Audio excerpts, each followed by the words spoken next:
Good morning, good afternoon, good evening.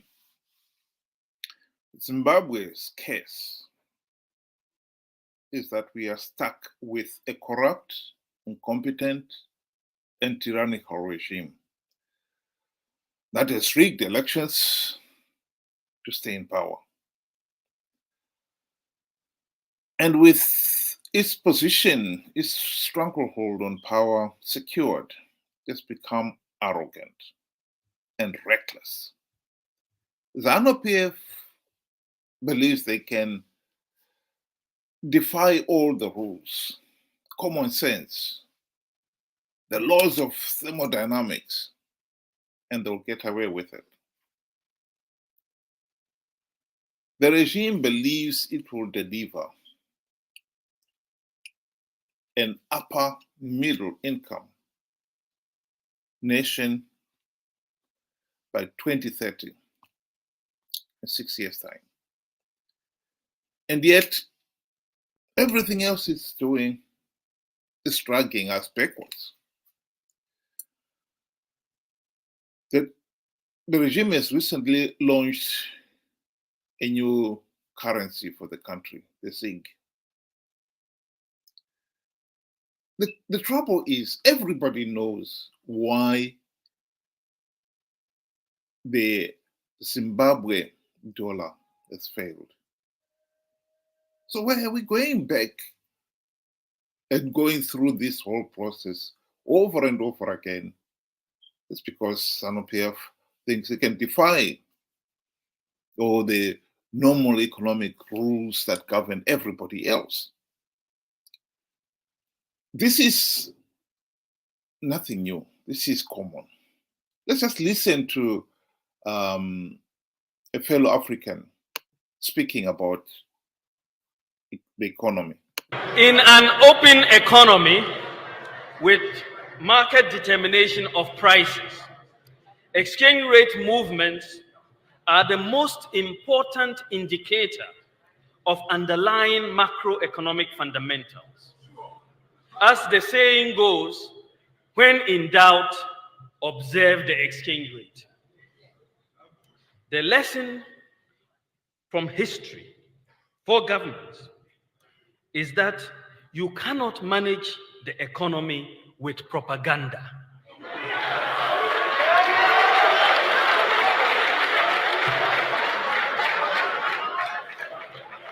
In fact, you can engage in all the propaganda you want, but if the fundamentals are weak, the exchange rate will expose you. There we have it. Zimbabwe's currency has become a laughingstock. The country's rate of inflation has soared to a staggering, world-beating record of 500 billion%. The launch of this new ZiG has been a joke. The fundamentals are still wrong, and yet the regime tells us that the ZiG is going to work. It's becoming a really tedious argument. Everybody is saying it's not going to work. The fundamentals are not right, and the regime is ignoring them. When the ZiG was launched last week, Mnangagwa visited the Reserve Bank of Zimbabwe, and he and the governor were in the social media and the papers, photographs of them with 1.5 tons of gold in the vault. The doubts in Zimbabwe's managing its economy is such that many people have doubted whether even that 1.5 tons of gold was real. I think if any of the skeptics had been given the chance, they would have gone there and tried to pick up each and every one of those bars, bite them. Is it really gold? Weigh them. Is it really gold or some cheap metal coated with gold? Anything just to establish that it was real gold. And even then, the minute you left the vault, one wonders whether that 1.5 tons is still there. Was it conveniently arranged for the photo opportunity and then quickly disappeared? Such is the level of mistrust of the Zimbabwe economy and the way we have run the economy. To believe that we can somehow achieve economic prosperity under these conditions is naive. Indeed, the whole thing is at the heart of the Zimbabwe government. Why Zimbabwe is a failed state. Everything about this regime is phony, fake, artificial, make-believe, smokes and mirrors. Who are we trying to deceive? Honestly, who are we trying to deceive? The world is not going to be deceived. We're only deceiving ourselves. The 2023 elections, Zanu PF Mnangagwa rigged those elections.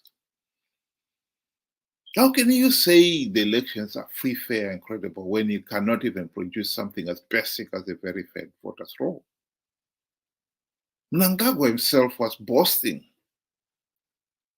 that he has got a system to frog match the electorate, the voters, the headmen at the front, the voters in the middle, the party chairman at the back. You go in and vote. We will know whom you voted for. He posted. How can that election be free, fair, and credible?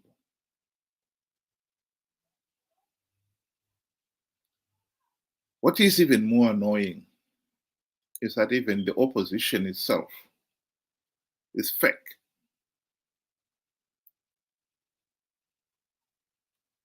Chamisa claimed that the Triple C was going to win big those elections. And when people say to him, how can it possibly? That cannot be possible under these conditions. He insisted that it was going to happen because he had plugged all the vote rigging loopholes. It turned out that he didn't even deploy election agencies at all the polling stations, even though he had been given the money by some generous fund donor to do so. Why? He didn't care about it. He knew the elections were being rigged. He knew Zanu PF would win the elections. He was only participating to give the process legitimacy. That is the tragedy with Zimbabwe. Everything is phony. How long are we going to carry on with this make-believe? Because the country is, and for the last 44 years, has been on a downward trajectory. Zimbabwe is in a serious economic and political mess. That is the reality. And to keep on believing that Zanu PF will somehow pull us out of this is naive. Yesterday, I played a video where Mnangagwa was claiming that Zanu PF is the police, is the army, is everything. We determine who builds the road. We determine who builds the railway. The truth of the matter is, these last 44 years, the roads that we inherited from the white colonial regime are now in a deplorable state. NRZ, the railway, some of the tracks have been abandoned to the point where trees, a gum tree, is seen in the middle of the track, 30 meters high. The economy is in a serious mess. Somebody was telling me yesterday at the Victoria Falls Road, this is one of the important roads, is in such a state that the middle strip is gone. Zanu PF is building roads. No one else will decide to build roads. It is not building roads. It's failing to maintain even what we had in 1980 when we gained our independence.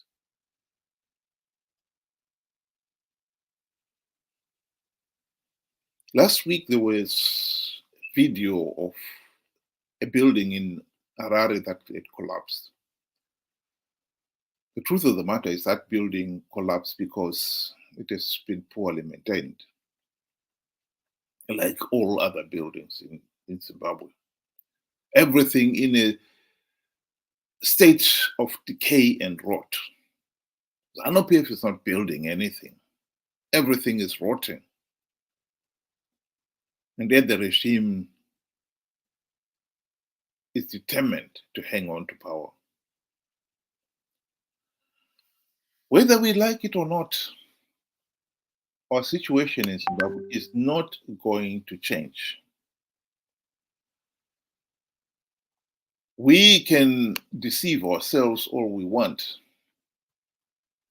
that Zanu PF is changing anything. The truth is, it is not.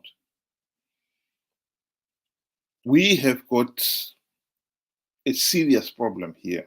We have got a regime that honestly believes that they have got the divine right to govern the country. Of course they don't. And it is for us, the ordinary Zimbabweans, to say, no, this is not right. Zimbabwe is meant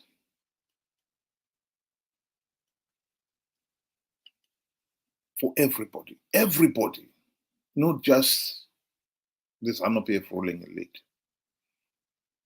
The case of being stuck with a corrupt, incompetent, and tyrannical regime is the number one priority we must address. The solution is very simple. We have got to implement the democratic reforms to make sure that we have free, fair, and credible elections, that everybody has a meaningful say in the governance of the country. That is at the heart of the change we want. We don't have to wait for this SIG to start accumulating zeros to finally believe that it has failed. We know that is going to happen because the fundamentals are not right. The economic, political fundamentals in Zimbabwe are not right. And until those are addressed, and the number one top on that list is addressing this case of rigged elections. I have said, and I will say it again, we cannot pretend that in the last 44 years we never had the opportunity to stop Zanu PF rigging the election. We did.